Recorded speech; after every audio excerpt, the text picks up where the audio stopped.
Ustadz, tolong ajarkan saya satu amalan yang dengan itu saya akan mencintai Allah dan tidak akan ada apapun lagi selain Allah dalam hidupku. Jika terlalu banyak, saya tidak sanggup satu amalan saja. Alhamdulillah. Baik. Sudah?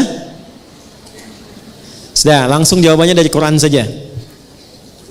Di Quran surah kedua Al-Baqarah ayat 222. Sudah? Quran surah kedua ayatnya 222. Di ujungnya, innallaha yuhibbut tawwabina wa yuhibbul mutatahhirin. Allah akan sangat mencintai orang-orang yang senang tobat dan senang menjaga diri dari maksiat. Maka kalau Anda tanya amalannya apa, singkat saja, rajin istighfar. Sudah? Rajin apa? Istighfar dan menghindarkan diri dari maksiat. Itu jawaban Quran langsung supaya mendapatkan cinta Allah. Kalau mau latihan istighfar yang enak, lakukan sebelum subuh. 5-10 menit sebelum subuh. Itu ada di Al-Quran surah ke-15 ayat 18. Ada orang-orang yang rutin istighfar sebelum subuh tiba. Nama waktunya sahar.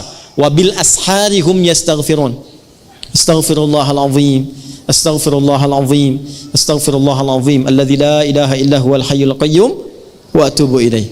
Latihan istighfar, istighfar, istighfar sampai cirinya begini, Cirinya istighfar itu bisa refleks keluar di lisan kita dalam setiap keadaan.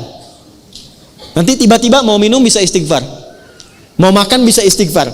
Kalau sudah lekat dengan itu, tanpa terasa akan ada penjagaan Allah kepada kita dari perbuatan maksiat.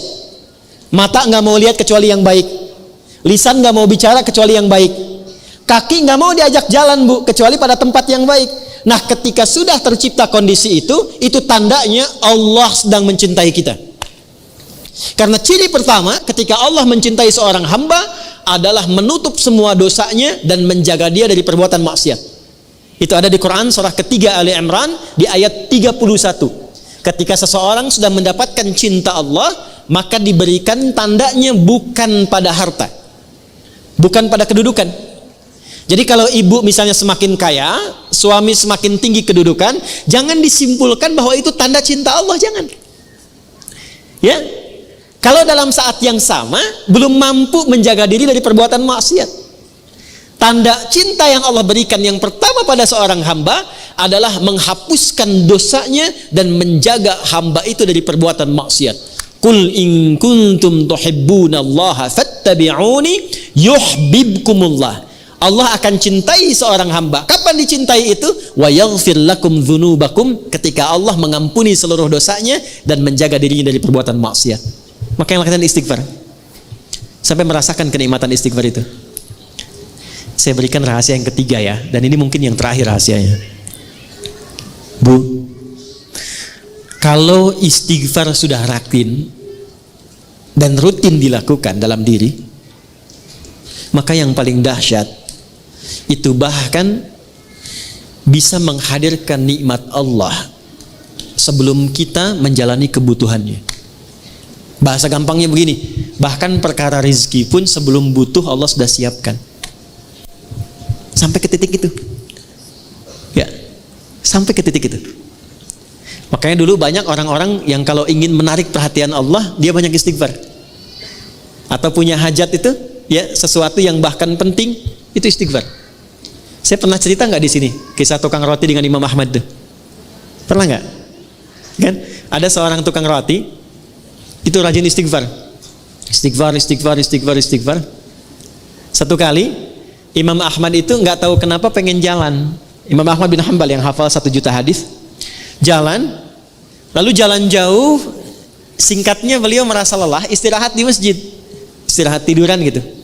Itu oleh marbot masjid diusir supaya keluar dari sini katanya ya. Padahal itu imam besar, karena belum tahu ini siapa, imam besar viral, diusir keluar.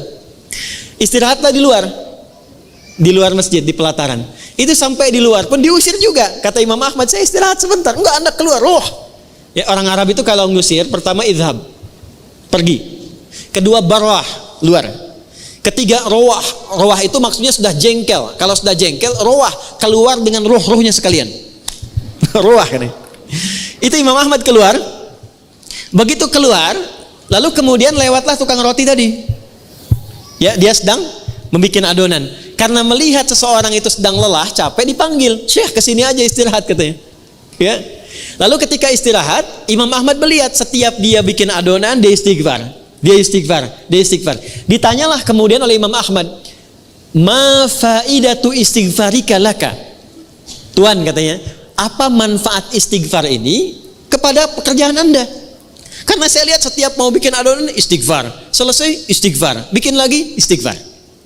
Imam Ahmad bukan tidak tahu manfaatnya, tapi ingin memastikan apakah keberkahan istighfar itu hadir pada tukang roti ini atau tidak. Maka apa jawabannya? Perhatikan jawabannya. Wallahi, ini kisah nyata. Demi Allah, tidak pernah saya membiasakan istighfar ini kecuali semua hajat saya dikabulkan oleh Allah Subhanahu wa taala. Tidak pernah saya baca istighfar ini kecuali semua hajat saya dikabulkan oleh Allah Subhanahu wa taala. Cuman satu yang belum terkabul sampai saat ini. Apa itu, kata Imam Ahmad?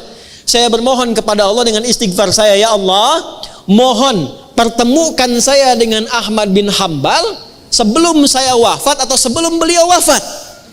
Maka kata Imam Ahmad, astagfirullah, katanya, la haula wala quwata illa billah. Jadi karena istighfar ini saya diperjalankan, saya dikeluarkan dari rumah Allah di masjid, bahkan saya dikeluarkan dari halaman masjid hanya karena istighfar Anda untuk bertemu dengan Anda. Sayalah Ahmad bin Hambal. Ibu jangan lakukan itu pada saya ya.